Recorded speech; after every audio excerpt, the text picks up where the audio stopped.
নমস্কার বন্ধুরা, homeo health YouTube চ্যানেলে আপনাকে স্বাগত। পাশে থাকতে চ্যানেলটিকে সাবস্ক্রাইব করুন ও ভিডিও নোটিফিকেশন পেতে বেল আইকন প্রেস করুন। আজকে আমাদের আলোচনার বিষয় হলো নাক ডাকার সমস্যা, অর্থাৎ আজকে আমরা স্নোরিং সম্পর্কে আলোচনা করব। মানুষ কেন নাক ডাকে, নাক ডাকা কি, এই সম্পর্কে আলোচনা, এবং এই নাক ডাকার লক্ষণ অনুযায়ী কি কি হোমিওপ্যাথিতে মেডিসিন রয়েছে, কি কি মেডিসিন লক্ষণ অনুযায়ী নিলে এই সমস্যা ঠিক হবে, সেই বিষয়েও আলোচনা করব। আসলে ঘুমের মধ্যে যিনি নাক ডাকেন তিনি টের পান না। এমন কারোর সঙ্গে এক বিছানায় ঘুমোতে গেলে তো অপর ব্যক্তির ঘুমের সর্বনাশ, বিরক্তির এক শেষ। অনেকে ভাবেন নাক ডাকা মানেই ভীষণ গভীর এবং নিশ্চিত ঘুম। তা একেবারেই ভুল ধারণা। বহু ক্ষেত্রে নাক ডাকা মানেই দৈহিক সমস্যার সতর্ক সংকেত। শ্বাসযন্ত্র বা অন্য কোনো শারীরিক সমস্যার কারণেই মানুষ নাক ডাকতে পারে। চিকিৎসকেরা বলে থাকেন নাক ডাকা নানা রকম স্বাস্থ্য সমস্যার পাশাপাশি স্ট্রোক ও উচ্চ রক্তচাপের ঝুঁকির পূর্বাভাস। নাক ডাকার মধ্য দিয়ে শরীর জানিয়ে দেয় ঘুম একেবারেই ভালো হচ্ছে না। ঘুমন্ত ব্যক্তির শ্বাসনালীতে বাতাস বা হাওয়া যাতায়াত কোথাও তো বাধা পাচ্ছে। পরিণামে মানুষটির শরীরে অক্সিজেনের মাত্রা কমে গিয়ে ঘুমের মধ্যে অনেক সময় মৃত্যু পর্যন্ত হতে পারে।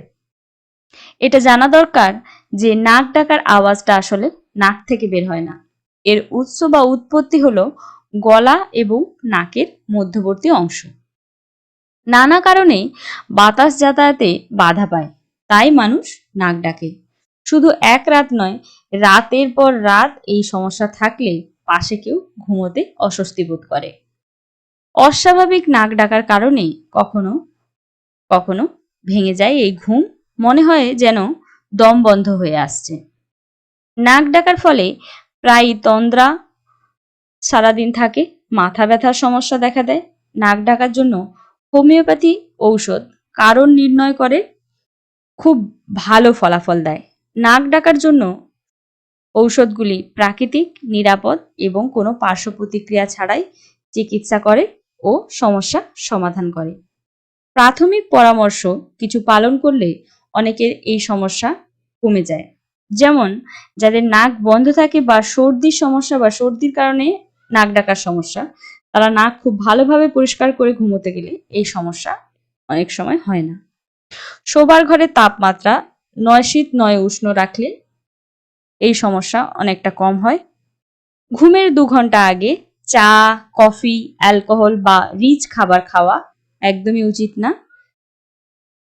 চিত হয়ে না শুয়ে কাত হয়ে শুলেও নাক ডাকার সমস্যা অনেকাংশে কম হয়।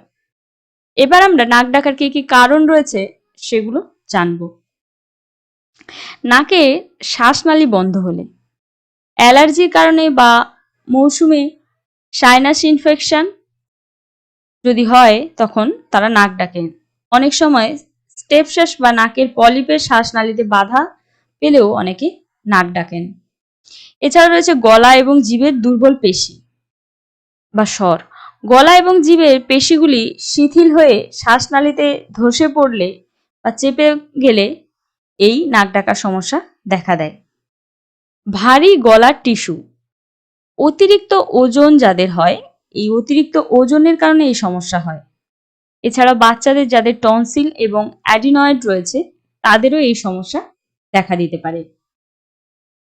লম্বা ও নরম আলজিভ, অর্থাৎ লম্বা বা আলজিভ বা লম্বা ইউভুলা নাক থেকে গলা পর্যন্ত খোলাকে সংকীর্ণ করলেও কোনোভাবে সেটি কম্পন করে এবং একে অপরের সাথে ধাক্কা দেয়, তাই নাক ডাকার সমস্যা তৈরি করে।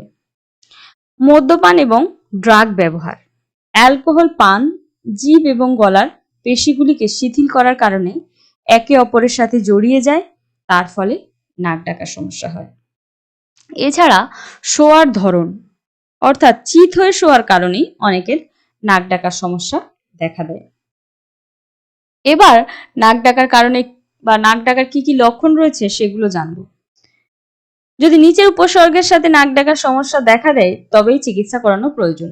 আমি যে উপসর্গের কথাগুলো বলবো, ঘুমের সময় শ্বাস বন্ধ হয়ে যাওয়ার অনুভূতি, দিনের বেলায় অতিরিক্ত ঘুম বা ঝিমুনি ভাব, মনোসংযোগে বাধা, সকালবেলায় মাথা ব্যথা, ঘুম থেকে জাগার পর গলা ব্যথার সমস্যা, রাতে হাঁপানো, এছাড়া উচ্চ রক্তচাপ, শিশুদের জন্য মনোসংযোগে দুর্বলতা, আচরণগত সমস্যা এবং স্কুলে বা শিক্ষাক্ষেত্রে খারাপ পারফরমেন্স, এইসব লক্ষণ যদি দেখা যায় এই নাক ডাকার কারণে, তাহলে এই নাক ডাকা চিকিৎসা করা প্রয়োজন।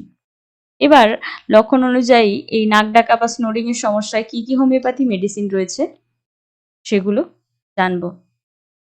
গভীর ও ভারী ঘুমের সাথে নাক ডাকা সমস্যা থাকে, বিকট শব্দে নাক ডাকার প্রবণতা যদি থাকে, ঘুমের মধ্যে শ্বাস বন্ধ হয়ে যাওয়ার অনুভূতি যদি কাজ করে, তাহলে তাদের জন্য কার্যকরী মেডিসিন হলো ওপিয়াম 30।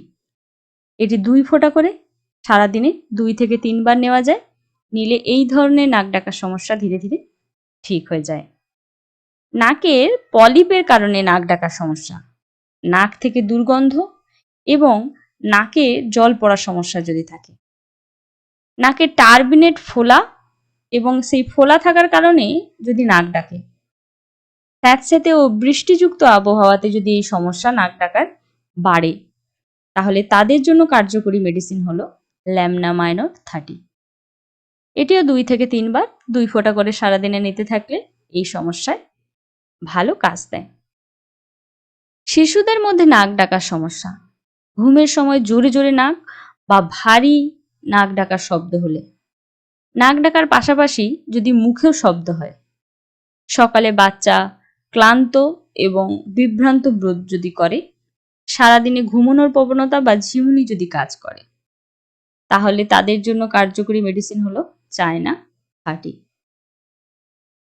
এটি সারাদিনে 1 ফোঁটা করে 2 বার বাচ্চাদের দিলে খুব ভালো কাজ দেয় এবং বড়দের ক্ষেত্রে 2 ফোঁটা করে সারাদিনে 2 বার করে দিতে হয়, দিলে ভালো কাজ দেয়। অ্যাডিনয়েড অপসারণের পরেও যদি নাক ডাকার সমস্যা চলতে থাকে, তাহলে তাদের জন্য কার্যকরী মেডিসিন হলো কালিসালফ 200। এটি 2 ফোঁটা করে সারাদিনে 1 বার করে নিলে এই সমস্যা ধীরে ধীরে ঠিক হয়। ঘুমের মধ্যে নিপীড়িত বা চেপে রাখার মতো শ্বাসের সাথে জোরে জোরে নাক ডাকার সমস্যা যদি দেখা দেয়, তাহলে তাদের জন্য কার্যকরী মেডিসিন হলো নাক্স ভূমিকা 30। এটি 2 ফোঁটা করে সারাদিনে 2 বার করে নিলে এই সমস্যায় ভালো কাজ দেয়। নাক বন্ধ হওয়া, মুখ খোলা এবং ঘুমের মধ্যে নাক ডাকার সমস্যাতে ডালকামারা 30 মেডিসিনটি খুব ভালো কাজ দেয়। এটি 2 ফোঁটা করে সারাদিনে 2 বার করে নিলে এই সমস্যাতে ভালো কাজ হয়। শ্বাসরোধের যদি অনুভূতি এবং হাঁপানোর সময় নাক ডাকতে থাকে, যদি ঘুমোতে যাওয়ার সময় যদি উদ্বেগ এবং অস্থিরতা কাজ করে, তাহলে তাদের জন্য কার্যকরী মেডিসিন হলো লউরেসেরাসাস 30। এটি 2 ফোঁটা করে সারাদিনে 2 বার করে নিলে এই সমস্যাতে ভালো কাজ দেয়। নাক বন্ধ হয়ে গিয়ে নাক ডাকার সমস্যা, বন্ধ নাক দিয়ে হাঁচির সমস্যা এবং নাক থেকে কাঁচা জল পড়ার সমস্যা যদি দেখা যায়, তাহলে তাদের জন্য কার্যকরী মেডিসিন হলো অ্যামোনিয়াম কার্ব 30। এটি 2 ফোঁটা করে সারাদিনে 2 থেকে 3 বার নিতে থাকলে এই সমস্যায় ভালো কাজ দেয়। যদি আপনাদের এই ভিডিওটি ভালো লেগে থাকে তাহলে অবশ্যই লাইক করবেন কিন্তু, আর কমেন্ট করে জানাবেন। আপনাদের কোনো সমস্যা বা কোনো প্রশ্ন থাকলেও কমেন্ট বক্সে জানাবেন, আমি যথাসাধ্য চেষ্টা করব আপনাদের কমেন্টের উত্তর দিতে। আর অবশ্যই বন্ধু বান্ধবদের শেয়ার করবেন, তাদের পাশে থাকবেন। আর সাবস্ক্রাইব করে আমার চ্যানেলের পাশে থাকতে ভুলবেন না যেন। সুস্থ থাকুন, ভালো থাকুন।